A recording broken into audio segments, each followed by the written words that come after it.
And good afternoon, good evening, everybody. Good morning, whatever you want to call it. Welcome to another edition of the Captain Lou Extravaganza Live here on the 12-ounce sports platform and networks, including Zingo TV, channel 761. We're also available on our website, 12ouncesportsnetwork.com, and, of course, our Twitter feed, Facebook Live, and YouTube and Twitch. Good November the 2nd, everybody, election night, whatever you want to call it. The opening presentation of the college football playoff rankings are out. We're going to go through those momentarily. We'll go through the top 10, top 15, whatever, and we'll give you our feelings on the committee's top rankings. And I don't know. I think they're pretty good. So, and, a precursor, don't forget, this is just the first ranking. It always gets everybody talking, and that's what they want. College football is such a beast. It's such a business that they got your interest on a Tuesday night, November 2nd, 2 months before the playoffs even start. And it's giving people fodder to talk about. And so we're going to go through those rankings here momentarily. We're going to talk about the NFL. Trade deadline was an absolute dud. I think the biggest trade was yesterday, Von Miller getting traded to the Rams. And I will give my feelings on that. And also what I think that the pressure just got ratcheted up a little bit more on the new golden boy of Los Angeles, that being Matt Stafford. We'll talk a little bit about that in the second half hour of our show because, and I love Matt Stafford. We all, we know that I've been a backer of his since he got drafted out of Georgia way back in the day. But we also know how many playoff games he won for Detroit and how he handled the pressure situations in Detroit. Well, it's like we've said all year. The pressure is there now in Los Angeles. He's going to have to perform. And, the expectations are there, obviously, and especially with that trade they made yesterday. So with getting Von Miller for draft picks. So we'll talk more about that in the second half hour of our show. We also have our Captain Lou six-pack challenge. We'll give you that here probably about 8:45. Only going to be on for an hour tonight, 8 until 9 o'clock. Got some personal business to take care of tonight. So we'll be on until 9. Next week, we'll be back to our regularly scheduled 2 hours from 8 until 10 p.m. So we got a lot to cram in here in this hour. No guests tonight unless we get a surprise call in here to maybe talk about the college football playoffs. But we're going to talk college football playoffs. The World Series, we'll give you updates on that, give you my feeling on that as well. Is Atlanta going to choke, or are they going to hang on and win their first World Series since 1995? So a lot to go over tonight. We'll talk about Henry Ruggs real quick here, probably in the second half hour. Just another example of someone not using their head. Now they're, their life, his life, and the people. More importantly, the people that the person he killed, the families, the victim's family, their life has changed forever, and it's an absolute shame. And it again, just I don't get it. I've got no sympathy for Ruggs at all. He's made a mistake. I get it, but 2 plus 2 equals 5 is a mistake. What he did was absolutely horrible, and I hope he pays for it. So, anyways, let's talk about some fun stuff, shall we? Michigan and Michigan State. Congratulations to Sparty. Man, I got to tell you, I was there for the pregame or the tailgate, pregame, whatever you want to call it, in East Lansing. My bride and I, who, if you saw my Facebook page, we're a house divided. She's a Spartan fan. I'm a Michigan guy. Everybody knows that. What a great atmosphere at Michigan State. The pregame. The postgame, that's to be expected in East Lansing, but we won't go there. It was a hot time Saturday night, let's just say that. But it was a hot time for the pregame, too, the tailgates. Both fan bases had an absolute blast. It was so much fun being in East Lansing. What an electric atmosphere at Spartan Stadium before the game. And the game itself was one for the ages. And, yeah, you can question Jim Harbaugh again. Is he ever going to win a big game? 38-34 or 37-34. What a huge game. Michigan blowing that 30-14 lead late. Not being able to take advantage of opportunities in the red zone, converting a couple of those field goals into touchdowns. Even the touchdown that was reversed, which was a bad call, but we'll leave it at that. The shin gate, we'll call it. Hats off to Michigan State. Kenneth Walker is an absolute beast. I'm telling you, he should get some Heisman votes. He's got a big cheerleader in Gus Johnson, that's for sure. He 5 touchdowns. What can you say about that? A coming out party. It got me to thinking, and I think a lot of other people. What if he would have stayed at Wake Forest? It's amazing how the transfer portal works now, where you don't see something in somebody and they go to another university and light it up. Joe Burrow, for example, at LSU. And now you got Kenneth Walker at Michigan State. 5 touchdowns against Michigan. Paul Bunyan is staying in East Lansing at least for another year. And Michigan State's got themselves primed to make a run for the ages, for the annals for them. Their national championship run was a little before my time. I was just born a 1-year-old back 57 years ago. And, of course, they went to the playoffs 2014, I believe it was, when they got soundly beaten by Alabama. But they're in position to do it. They're in the driver's seat. And so congratulations to Michigan State. Big win over Michigan.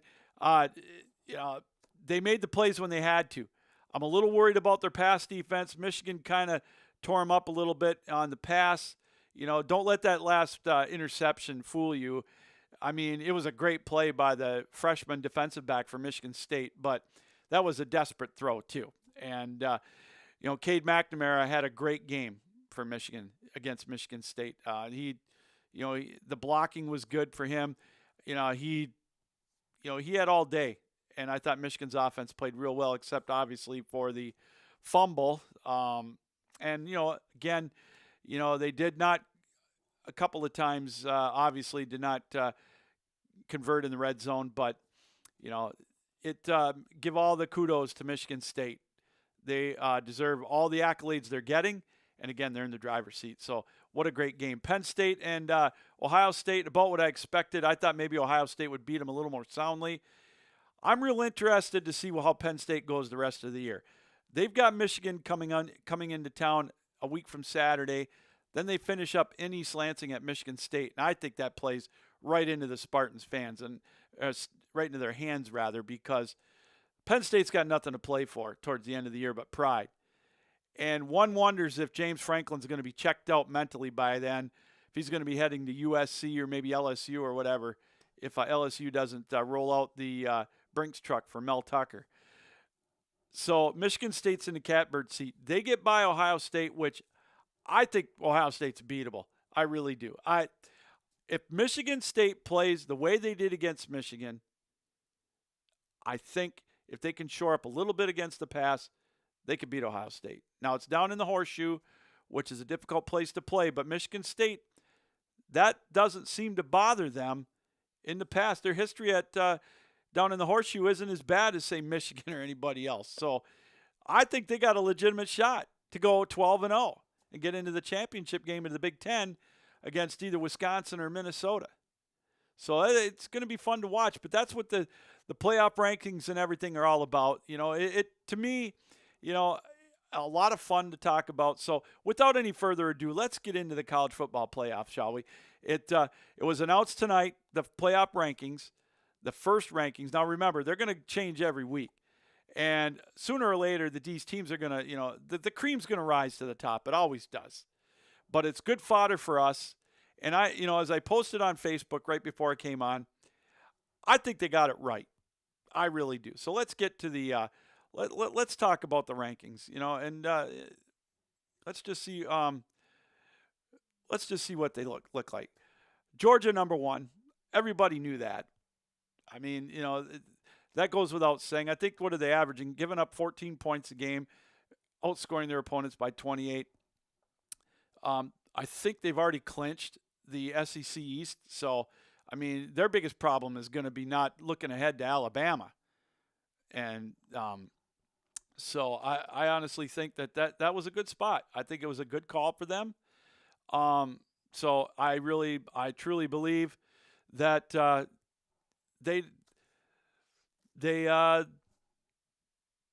believe they're number 1. And obviously there's no argument there. Alabama, number 2.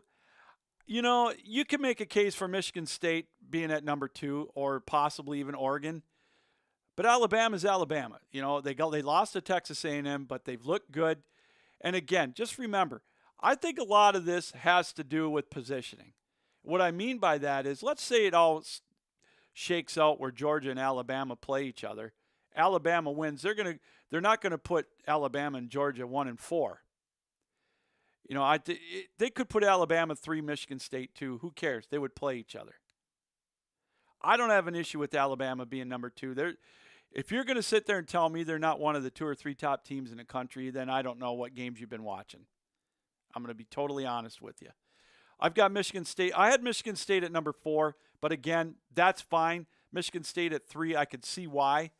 You know, again, they deserve it. They've got their own destiny in their own hands. They went out, you know, this week they got a Purdue team. Let's see how they do on the road. They're only a 3-point favorite in Purdue, by the way. That's kind of crazy. I mean, are they still Purdue to me is not 3 points less than Michigan State. I know they're at home, but I'm sorry, Jeff. Jeff, the godfather of our website, who's an Ohio State fan and a soon-to-be Purdue alum. He's doing his undergrad work at Purdue, or is it grad work? I don't know. Sorry, Jeff, if I got that wrong. I just think that Michigan State's going to roll through that. You know, letdown possibility, who knows? But they've still got Penn State and Ohio State. It sets up great. Oregon at number 4. You know, here's where it kind of gets fun. Oregon and Ohio State 4 and 5. I see why they did it. You know, Oregon, they beat Ohio State. Now, are they better than Ohio State right now? I don't know if they are. I don't know if I agree with I don't know if I think they're better than Ohio State, but they beat them head-to-head. And this is going to set up for something real interesting. You know, should Ohio State win out? If Ohio State and Michigan State have their destiny in their own hands, obviously. Whoever wins between those two has obviously the inside track to the college football or the Big Ten championship game. So either Ohio State or Michigan State are more than likely going to be in the top 4. Cincinnati at number 6. This is the big one. A lot of people saying Cincinnati got screwed. They only beat Navy by 7 points. They haven't really. Yeah, they beat Notre Dame, who's 10. Cincinnati to me is not going to lose the rest of the way. Who do they play next week? Tulane, I believe. A 1-win Tulane, or is it Tulsa? Tulsa, I beg your pardon. Cincinnati, I know they're ranked 2nd in the coaches poll and also in the AP poll. Is that a reward for being undefeated? Is that a reward for being from last year? I kind of think it might be. I'm not surprised by this. I thought maybe they might be 5. But if you think about it, who are they better than, Oregon or Ohio State? Now, seriously, I know we got some people already on our network that think Cincinnati got screwed. How did they get screwed?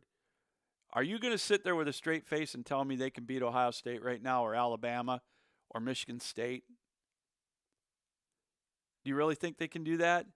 I don't. There's no way they can beat Oregon. The only team in that top 4 they might be able to beat is Oregon. And if they win out, who knows? They might be able to hop over Oregon. It's going to make for an interesting debate. I guarantee you that. What's really going to be interesting is if Ohio State wins out, they beat Michigan State in 3 weeks, I think it is, or 2 weeks, whatever it is, and they get in the top 4. What do they do with them with Oregon and Cincinnati? And if you're the Bearcat fan, they're not out of it yet. I honestly believe that they've got a shot. But, you know, it's this is what we all talk about. Makes it a lot of fun, doesn't it? I think Cincinnati, their body of work, I'm going to take a look at it real quick. I'm going to look at, let's see who they've beaten. I'm just looking at it here on my computer as we bring it up. Cincinnati Bearcats. They struggled against Navy. They did okay against a Tulane team. Yes, they beat Notre Dame. So, I mean, Central Florida is not what they used to be. Central Florida is 5-3. You know, they beat a Temple team. Okay. Navy's not great. Navy's 2-6. Tulane, they beat 31-12. Tulane is 1-7. The eye test is part of it right here. And I don't have an issue with it. Now, again, like I said, it's all going to play out. Don't worry. You're going to see that it all plays out towards the end of the year. I really, I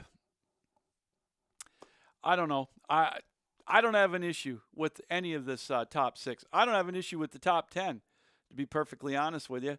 If you look at the top 10, you go after that, you've got Michigan at number 7, Oklahoma at 8, Wake Forest at 9, and Notre Dame at 10. Oklahoma, I applaud, I give Kirk Herbstreit credit. He came right out there and he said it. He applauded them for putting Oklahoma 8.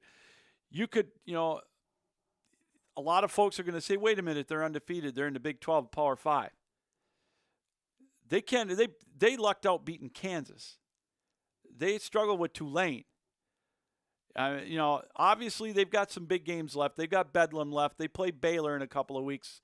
Baylor is 12th and Oklahoma State is 11th. The 3 of those teams got to play each other yet. So they're going to beat each other up. But I got to be honest with you. Oklahoma needs a lot of help. Because I could see them leapfrogging maybe Michigan, which I think they will. But they're going to need Michigan State to lose twice, in my opinion. Especially if Michigan State goes into that Ohio State game 11-0 or 10-0, they're going to need Michigan State to lose twice. If Michigan wins out though, and they're 11-1, let's say they beat Ohio State. I know it's a stretch, but you never know. Let's just say the miracle happens and they beat Ohio State. Oklahoma's going to have to beat Baylor and Oklahoma State, who will be probably like 10-11. So Oklahoma's resume is not there. And so I think they got it right. Wake Forest undefeated at 9. They play in an absolutely horrible conference. The ACC is nothing. They're right this year. They're a borderline group of 5 conference. They'll probably go undefeated. They play North Carolina this week, which is and they're a 2.5 point favorite or underdog against North Carolina. Even if they beat North Carolina, that's not going to bump them ahead of Oklahoma. And what about Notre Dame at 10? Their schedule looks like they could probably go 11-1 too, but I don't see them winning. They lost to Cincinnati, and there's no way they're going to leapfrog Cincinnati. So Notre Dame's best bet is to get a New Year's Six bowl game. And it's funny, as I looked at some of the projections for New Year's Six bowl games, and I saw one very intriguing. I was talking to my father here before I went on the air. You could see Notre Dame and Michigan playing in the Fiesta Bowl. That was one projection I saw. And I guarantee you can say what you want about Michigan and Notre Dame. You might think they're overrated, and in some instances they are, but they bring attention. They bring viewers. They bring the people. And I guarantee you that if the Fiesta Bowl committee, if they have an opportunity to pit Notre Dame and Michigan in a bowl game, are you kidding me? They do it in a heartbeat. New Year's Day, they do it in a heartbeat. So again, I think that they got it right. Oklahoma State at 11, Baylor 12, Auburn and Texas A&M 13 and 14. They play each other this weekend, and another Power 5 or Group of 5 team, BYU at 15. There you go. So again, Georgia 1, Alabama 2. I know a lot of people are upset because they got 2 SEC teams in the top 2. History, you got to knock Alabama off. I know they're paying, they're giving them maybe a little bit of cred for history, but you look at Alabama. It's hard for me not to think they're not the top 2 or 3 team in the country. Okay, like I said, you can flip-flop Notre Dame Michigan State and Alabama. Okay, so maybe Alabama's 3 and Michigan State's 2. Big deal. It all comes down to the SEC championship game. And it's going to be Georgia and Alabama. If Georgia wins, Alabama's out. And if Alabama wins, you're going to have 2 SEC teams in there. And Cincinnati is going to be on the outside looking in. I'm sorry to say, it's going to happen. They're not a Power 5 conference. They don't play the Power 5 schedule. All they've beaten is Notre Dame. I'm sorry, that's it. And then you've got Oregon and Ohio State are going to be the ones that are really going to be intriguing, especially if Ohio State does beat Michigan State, they're in. And then let's throw this scenario at you.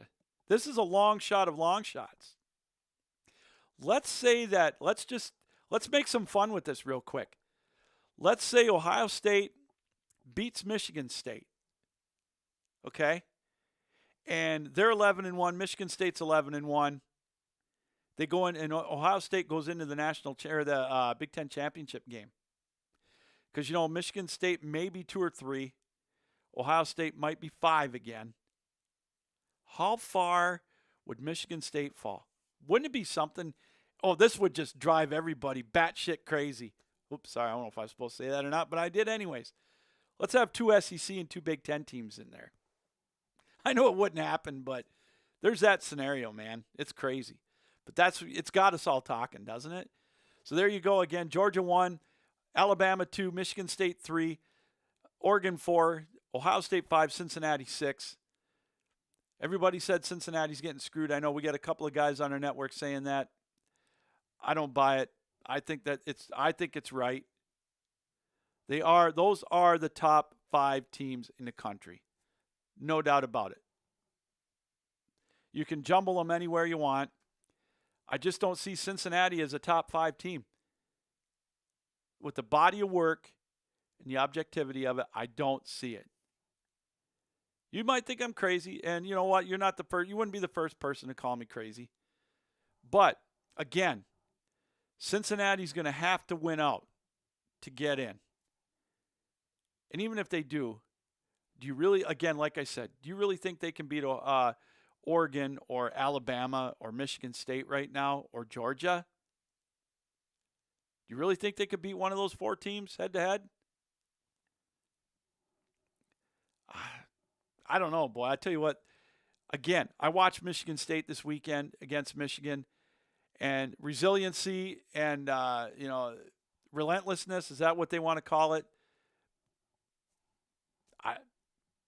They're not going to beat Michigan State. Not right now. They're not going to beat Alabama.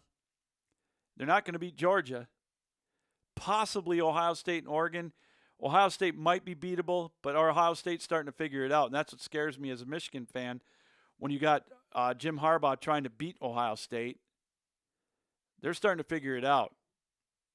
And that's scary for Michigan State too, because if they turned it up a notch, which they're capable of doing, man, that could be an issue. So, anyways, that's the Big Ten original playoff rankings.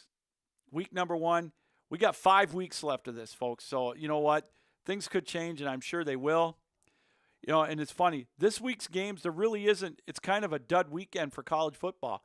You've got one game against ranked teams. That's Auburn and Texas A&M.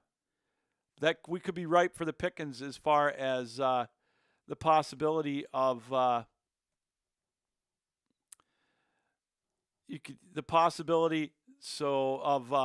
maybe an upset. Who knows? So, anyways, we're going to take a break. We come back. We're going to switch gears. We're going to talk a little NFL with the trade deadline, which was a dud. But a couple of the trades that were made, we'll have to wait and see. So, not much going on with trade deadline, as I mentioned. Real quiet on that. One trade that was made, we're going to talk again about that one.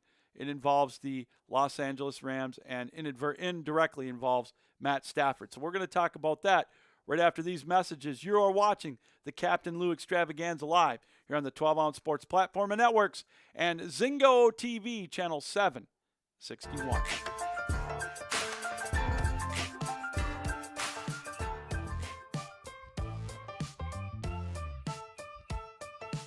Twelve Ounce Sports has a new home for betting. BetUS.com is the official place to place your bets and support 12 Ounce Sports. All you have to do is go to BetUS.com and type in the promo code 120Z and you'll instantly get a deposit bonus. This is America's favorite sports book. And remember, always gamble responsibly.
Welcome back, everybody, to the Captain Lou Extravaganza Live here on the 12-Ounce Sports Platform and Networks and Zingo TV Channel 761, Tuesday, November the 2nd, 2021. Hope everybody's had a great night so far. Hope your Halloween was fantastic. I know mine wasn't too BAD except for my Detroit Lions pooping the bed again.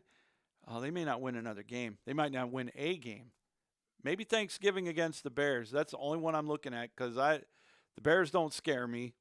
But then again, I didn't think the Eagles scared me. I thought Detroit would win last week.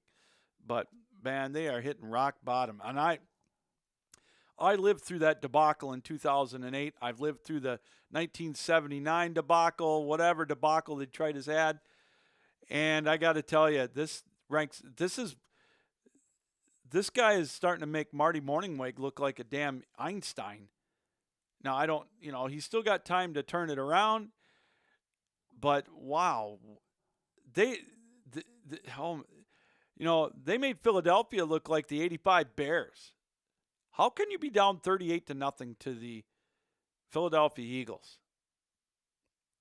God bless Philly Pete and, the burn with Mitch Bernstein, who comes on before us. God bless you guys, but there is no way in hell Detroit should have been behind 38-0. I'm sorry, just no way. It was bad. That was so pathetic. I've never seen anything like it. So, anyways, I digress. Welcome everybody to the show. Had some, interesting points. I've had some notes on Facebook replying to my post about the College Football Selection Committee getting it right. Most of them are kind of upset that Cincinnati's not in the top 4 or Alabama is 2. Again, before we get to our trade talk, which there was really none, I bring it up again. It's going to play itself out. Alabama and Georgia are definitely going to be, if Georgia wins, Alabama's out. Cincinnati's got to hope for Georgia to win it all. If Georgia wins, then Cincinnati has a legit shot at getting in there. But they're going to need that. It's just one of those things. That's just the way it goes. The SEC is king right now. And Alabama, if they beat Georgia, they deserve a spot. I don't care if Oklahoma's undefeated. I don't care if Michigan State's undefeated. I don't care if Cincinnati's undefeated. Alabama and Georgia need to, they're going to be 1-2 or 1-3. But if Michigan State stays undefeated, they're in. So Cincinnati needs Georgia to win or win out, and they're going to need Michigan State to beat beat Ohio State. They do that, then problem solved. That's just the way it goes. Until the playoff is expanded to 12 teams or to 8, you're gonna see this, and you're not going to get a Group of 5 team in when there's two solid SEC teams like Alabama and Georgia, or even possibly two Big Ten teams, because those two right now are the top two conferences, bar none, in college football, and they deserve a spot in there. There's no way the Big Ten champion is not getting in unless it's Wisconsin. So that's just the way it is. So anyways, trade deadline came and went at 4 o'clock this afternoon, and really there was nothing. It was a whimper. The biggest trade happened yesterday with Von Miller going to the Rams for draft picks. Rams are at it again. They pretty much, Les Snead says, you know what? Who needs draft picks? We want to win now. And they're putting it together. They've got, they thought their defense needed maybe a little bit more help, so they went out and got Von Miller, who won a Super Bowl with Denver back in Super Bowl 50. He's a good linebacker. A little bit of injury problems as of late, but he's going to definitely help Los Angeles. But as I mentioned at the top of the show, what is interesting to me about that trade is they're all in. All in. They think that they've got the team to go to the Super Bowl and win. They've got the wonderkind coach in Sean McVay, who everybody thinks is, the second coming. Well, everybody thought that Kyle Shanahan was the second coming of Vince Lombardi or Bill Belichick the second. But, Sean McVay is right up there. Now, Sean McVay didn't win the Super Bowl when they played the Patriots. What did they have, 3 points? Now they've got their quarterback. No excuses. They got Matt Stafford. And everybody knows I love Matt Stafford. He did a lot of good for Detroit. He helped guide them to 3 playoff games. Didn't win any of them, but they had opportunities to win those. Now, the bad call in 2014 aside against Dallas, the face guarding call that was picked up, they should have beat New Orleans in 2011 down there. They had a lead and they blew that. They went to Seattle. Probably should have won that game. Who was the quarterback for that? Matt Stafford. If you're going to say it wasn't his issue, then you're going to tell me that Jim Caldwell, who I think is the most overrated coach because everybody thinks he's God since Detroit can't get anybody to win any games. Matt Stafford's going to have to face the pressure now that he didn't face in Detroit. I've said on here a million times, the three toughest jobs in Detroit are goalie, the closer for the Tigers, and quarterback of the Lions. Now, Matt Stafford was the second best quarterback in Detroit Lions history. Him and Bobby Lane. I don't remember Bobby Lane, obviously. It's before my time. That was 8 years before I was born, was the last time Detroit won a world championship. So it's been 64 years, 65, 64. And then, you had Greg Landry, good quarterback, got him to 1 playoff game. Gary Danielson got him to a playoff game. Eric Kramer got the win in 91 against Washington. That's been it. You've had a litany of other quarterbacks, Scott Mitchell, you name it. So, Matt Stafford was it. So he gets traded. He wanted out. God bless him. Been here 12 years. He tried. He wanted out. Saw the writing on the wall. I get it. He did it classy. He asked to be traded. He didn't hold out. He didn't, be the diva that somebody in Wisconsin is, or some of these other whack jobs that are out there in other positions. OBJ. So he's in LA. And the pressure's on, man. He didn't handle it very well in Detroit. He didn't win the big games. 2017, the aforementioned loss to Seattle in the playoffs. All he's got to do is lead Detroit to a win over Green Bay, and he's in. And I don't get it.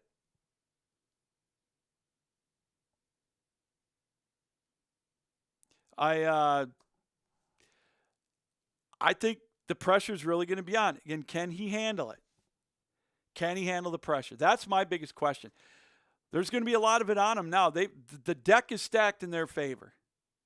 Obviously, they got to beat Arizona again, or they have to beat them.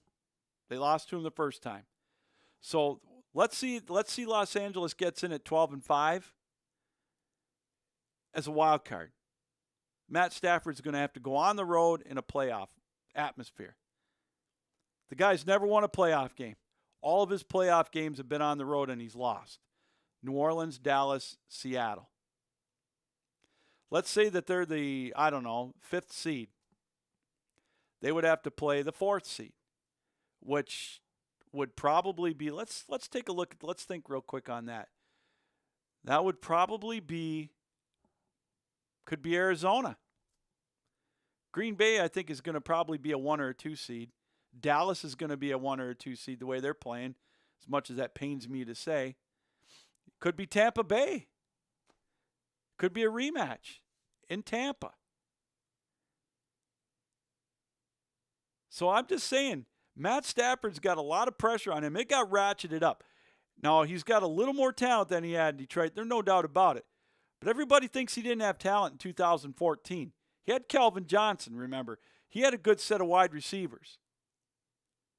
Everybody poo-poos that, saying he never had talent around him. Yeah, his coaching was marginal at best. But he had some offensive talent. So I just love how everybody says he does. He didn't. So that's what I'm saying. Watch out. Watch out what you wish for as far as that goes. If he does good, he wins a Super Bowl, God bless him. I'll be cheering him on. I'll say I'm wrong. He's got to prove it to me that he can win a playoff game. Because I'm telling you, if they don't beat Arizona, they're going on the road. They go to, if they're, who knows? They could be 13-4 and be a wild card team. Because Arizona's got a shot at going 13-4. And if Arizona beats LA in Arizona, that's a 2-game lead right there. If you think about it. So they could be going on the road to play a Tampa Bay or a Dallas or an Arizona in the first round. And you can have all that defensive talent you want, but if Matt Stafford gets a little bit of happy feet in the playoffs when the pressure's on, that pressure's going to be on. I'm telling you what. They are definitely going to have it ratcheted on him because they're built for the Super Bowl now. They've mortgaged their future in L.A. And God bless them for being that way. I get it. I don't have an issue with it. All I'm saying is I love it that they're being aggressive. I like that style in pro sports. I like building through the draft, but if you've got an opportunity to win now, you take it. Because who knows what tomorrow's going to bring? Who knows what next year's going to bring? But all I'm saying is, watch out. Is Matt Stafford really mentally capable of leading this team to a Super Bowl? Win a playoff game or two for me, Matt, before I can ordain you as a Super Bowl quarterback. I've seen you play too many times when you've had chances to advance and you weren't able to do it. And like I said, it's going to be awful tough for you to, to win. That's a big monkey to get off your back. Big piano to get off your back is getting that first playoff win because you've been there. And I know he's going to be thinking about it. Definitely. So as we mentioned, really no trades. Deshaun Watson, we knew that wasn't going to happen. Who wants to trade for that baggage? Like we said last week, even if he gets traded, he could play Sunday or, in 10 days. But he may not play next year or even later on this year. So I'm not surprised. He really didn't want to go anywhere. And you see everything else. Odell Beckham's dad out there putting videos of Baker Mayfield, all the misses, all the missed throws, all that. The agenda's out there. He doesn't want to be in Cleveland. You've got the golden boy, the Fairweather fan, LeBron, now on his side, trying to get him traded, this and that. Well, let me tell you something about Odell Beckham Jr. If he was all that, he'd still be in New York. So he wanted out of New York. Now, granted, he's been pretty good in Cleveland, not gotten in any trouble. But everybody thinks he's still a top elite receiver. I don't know if I buy that either. He had an opportunity to really help New York get back maybe to the Super Bowl, and they went on that little junket. And it went all downhill for him in New York. Then it was all about him. All that BS that he pulled in New York got him traded. First he got the contract, then he got traded. Now he wants out of Cleveland. Well, that's a product of him and his attitude. And if I'm a team looking to trade for Odell Beckham, he's brought a lot of this on himself. I don't feel sorry for the guy. Everybody thinks I hear a lot of these national pundits thinking that Odell Beckham Jr. should get another opportunity somewhere because he's talented. No, you know what? That just drives me crazy. This is why I've been saying for a couple of years now, these pro athletes, they want all these 8 and 9 year contracts, 7-year contracts for hundreds of millions of dollars. And the owners are stupid enough to give it to them. But they should have 1-year contracts. That way, you're not burdened by this. If you're the owners, I would say, I'm going to give you a 2-year deal worth $50 million or $40 million. And then after that, if you want out, goodbye. But the players have the leverage when they sign these long-term deals, and that's stupid on the owner's part. There's no such thing as a contract anymore in pro sports. You're seeing more and more of it. The players are starting to get a little more of the power, especially in the NBA. Look at Ben Simmons. Look at that crap he's pulling. Look at what James Harden did. Some of these other players, they're unhappy. They've got the leverage. They just won't show up. They're not going to get paid, but they're not going to show up. Then they demand to get traded to a super team. Odell Beckham's trying to do that now. He didn't get traded today. Now he's going to want to get released. And that's what I don't get. They're going to release him. Chances are he may get released. Then he's going to get picked up by another team possibly. So, to me that just shows you they're pro ball player contracts are going the way of college coach and pro coach contracts. They're non-binding. They can, they're a worthless piece of paper. A college coach can sign a 10-year extension or whatever, and then boom, LSU or Ohio State comes up and they're gone. They can get out of it. Granted, they have to pay, breaking the contract, but it's nothing compared to, it puts the team that signed them to the contract behind the 8 ball, ultimately. And now the same thing is happening with the players. And they've got the leverage. And do they deserve the leverage? I don't know. I guess so. They're the ones that are out there busting their butt on the field and everything. But I've always said, too, if you're getting paid $75 million over 4 years or $175 million or $7 million, whatever, they're paying you to perform. You signed on the contract. So in my opinion, you should have to honor it. If you don't want to be there in 2 or 3 years, and that's like, who was it? I heard somebody from the Braves or whatever sign a deal where he's only going to get paid like, I don't know, $8 million or $15 million a year, and it's grossly underpaid. He signed the contract. Nobody puts a gun to these guys' heads. And that's what drives me crazy. So I know I'm getting off on a tangent, but that Odell Beckham thing just rubbed me the wrong way because he was a diva in New York, ultimately did nothing for the Giants. They shipped him out to Cleveland, maybe as a penalty, maybe as, punishment. And now he's got the money. He wants out. Wait till after the year's over then, buddy.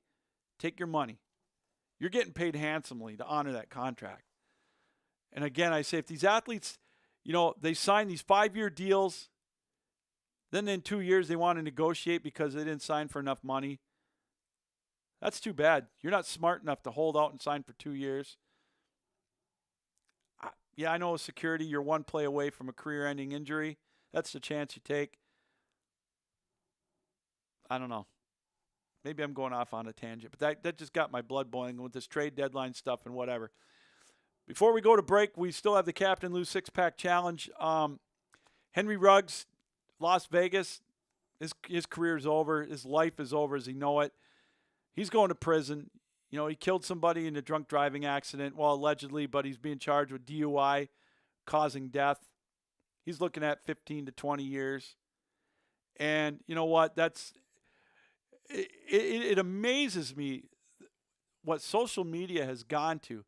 the amount of people that feel sorry for Henry Ruggs. And I'm just floored by that. You know, it's another example of an athlete, a politician, whatever, anybody. They get some drinks in them. They think they're invincible, and they make a stupid decision, a life-changing decision, not only for themselves, but for somebody else and their family. What about the grieving family? The amount of people that are feeling sorry for Henry Ruggs, again, just blows me away. I have absolutely no sympathy for him. You got a guy in a professional team making millions of dollars, and what is the first thing they tell them? They've got people set up to drive them home, people for them to call at any time of the day or night. You know, I'm all about someone going out and having a few cocktails and whooping it up on their bye week or whatever.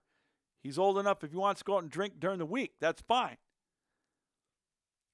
But if he's not smart enough to call for an Uber or a taxi or one of his buddies, his handlers, you know, it gets that testosterone and alcohol going, his life's over. No sympathy. He can rot. I'm sorry. I know it's harsh, but it's the way it goes, man. We're going to take a quick break. When we come back, we're going to give you the latest edition of the Captain Lou Six-Pack Challenge and wrap this up tonight. Don't go anywhere. You're watching the Captain Lou Extravaganza live here on the 12-Ounce Sports Network and Zingo TV Channel 761.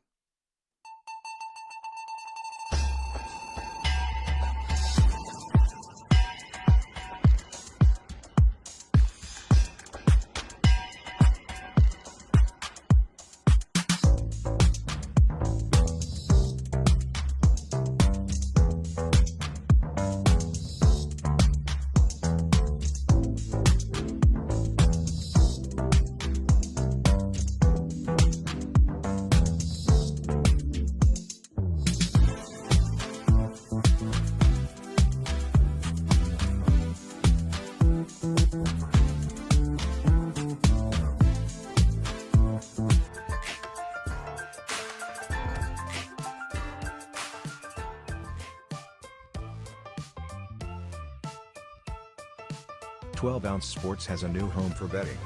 BetUS.com is the official place to place your bets and support 12-Ounce Sports. All you have to do is go to BetUS.com and type in the promo code 120OZE and you'll instantly get a deposit bonus. This is America's favorite sportsbook. And remember, always gamble responsibly.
Hi, everybody. Welcome back to the Captain Lou Extravaganza live here on the 12-Ounce Sports Network and Zingo TV Channel 761. You can catch us on Twitter Live, Facebook Live, on our website, our YouTube channel, and also on Twitch. Welcome, everybody. Here we got a few minutes left of the program tonight. Only on till 9 o'clock tonight. Some personal things I got to attend to here in the second hour of the show, but we will be back next week. 2 hours, 8 until 10 p.m. We'll have a lot of great guests lined up, a lot of banter back and forth. We'll get someone on next week to go back and forth with me on this college football poll. I'm sure I could probably drum someone up that says Cincinnati should be in the top 2. So we'll have to wait and see on that, but I invite you to join us again next Tuesday from 8 until 10 p.m. Eastern Time. But before we go tonight again, World Series right now, top of the third, one out. Houston and Atlanta are scoreless. Atlanta looking to wrap it up tonight to go win their first World Series since 1995. Houston looking for a Game 7 tomorrow night. Boy, it's been a great series so far. Atlanta went up 4-0 on that grand slam the other night, and I thought it was over. In Houston, the Bats came alive. They won 9-5. So this one will probably end up being 2-1 the way it's been going. But hey, that's exciting baseball just the same. So, hey, without any further ado, we got to get to this because we have our next installment of the Captain Lou 6-Pack Challenge. And how it works, everybody, is I pick these games. Hold on one second. Had to hit the sneeze button. I apologize. How it works, we've got 3 games college, 3 games pro against the spread. You have to pick these games and beat me at picking these games. If you think you can beat me at these, pick these. Leave them on my Twitter handle, which is at RealCaptainLou, or you can follow me on Facebook. It'll be there at Lewis Gamlin, or drop me an email, CaptainLouSports@gmail.com. And if you are lucky enough to beat my picks this week, you'll be in the drawing for a $100 Visa gift card and also a $100 certificate to Fanatics that I will be giving away the Tuesday after the national championship game in January. So there you go. So I was 1-5 last week. Worst week of the year. Puts me 2 games over 500 for the year so far. So going to have to shape up. Not a lot of good games to choose from this week. So these are the 6 that I picked. Again, college, kind of a dud weekend. The Auburn-Texas A&M game, that's the best one going on right now. I'm going with Texas A&M minus 4.5. Just kind of a hunch on this one. Auburn looked pretty good last week, though. That's going to be tough. I almost took Auburn, but I'm going to go with Texas A&M minus the 4.5. Wake Forest and North Carolina. This one kind of stumped me a little bit. I know Mac Brown's got North Carolina playing good, and they played decent against Notre Dame on the road. But I want Wake Forest to go undefeated. I want to create a little more chaos in the college football playoffs. So that's why I took the Demon Deacons of Wake Forest plus 2.5. And finally, on the college side, I'm still shocked at this one. I could not resist this. Trap game, whatever you want to call it. Purdue is okay, but are they only 3 points better than Michigan or worse than Michigan State? If Wisconsin was able to handle Purdue, I can't see why Michigan State couldn't. Now, I understand it's at Purdue. Again, could be a letdown game for the Spartans. But I got a feeling that Mel Tucker's going to keep them on the straight and narrow. They're going to keep them focused because they got 2 monster games coming up towards the end of the month. I'm laying the 3. Spartans are going to go to 9-0. They're going to beat Purdue by more than 3. I could see them winning this one by 10 points. Pro side of the coin. This is the first time that we've had even games on our program. Toss-ups. Green Bay at Kansas City. That game last night, Kansas City was lucky to get out of there alive. Their backs are against the wall. Green Bay's been on a roll, but I think they're due for a letdown. Sometimes Green Bay has one of these games where they just kind of don't show up. This was a pick of a lot of people for the Super Bowl this year. Kansas City is an offsides and some other penalty away from being 3-5. But I still think they're going to win. Call it a hunch. Give me Kansas City even up against Green Bay. Arizona at San Francisco, another one. The spread courtesy of BetUS, which, by the way, go to 12ouncesportsradio.com/BetUS. It'll get you to their website. You can see all the games you could bet on there, whatnot. And for your first deposit, make sure you use the promo code 120Z. You'll get a 125% sign-up bonus, which means you put $100 in, they will give you another 125. So you got $225 to bet with. That simple. Arizona and San Francisco. I'm not sold on San Francisco. Yeah, they went in to beat Chicago. Chicago, to me, they're so Jekyll and Hyde. Arizona coming off a loss at Green Bay or against Green Bay. I think they're going to right the ship. I think their defense might show up a little more. I'm not sold on San Francisco's offense. They're banged up. Give me Arizona. Even up. I'll take it. And finally, Minnesota at Baltimore. Minnesota, they lost to a backup quarterback in Dallas. Now, granted, Dallas had some weapons around him. This was a game Minnesota should have won at home. And this is the Minnesota we all thought they were. Baltimore's coming off a tough game and a bye. They're rested. They're a 5.5-point favorite. I'm taking the Ravens, laying the 5.5. So there you go. Auburn at Texas A&M minus 4.5. I'm taking the Aggies. I'm taking the Demon Deacons plus 2.5. I'm taking Sparty minus 3 at Purdue. I'm taking Kansas City and Arizona even up in their games. And I'm taking Baltimore laying the 5.5. Well, that's going to do it, everybody. Thanks for joining us on this abbreviated portion of the Captain Lou Extravaganza live here on the 12-Ounce Sports Network. Enjoy your week, everybody. Enjoy the football games this weekend, all the games, no matter what your flavor is. Hockey, football, basketball, baseball. It's the bottom of the third, top of the third, 2 outs and 2 on. Atlanta up to bat. Enjoy Game 6 and maybe Game 7 tomorrow night. Who knows? We'll be back with a 2-hour show next Tuesday night, so we will be back to our normal schedule. Thanks, everybody, for taking time out tonight to join us here on the Captain Lou Extravaganza. This reminder, keep your heads up, keep your sticks down, keep your feet moving, and as always, keep your minds open. Good night, everybody. Thanks for joining us. We'll see you next week here on the 12-Ounce Sports Network and the Captain Lou Extravaganza. So long.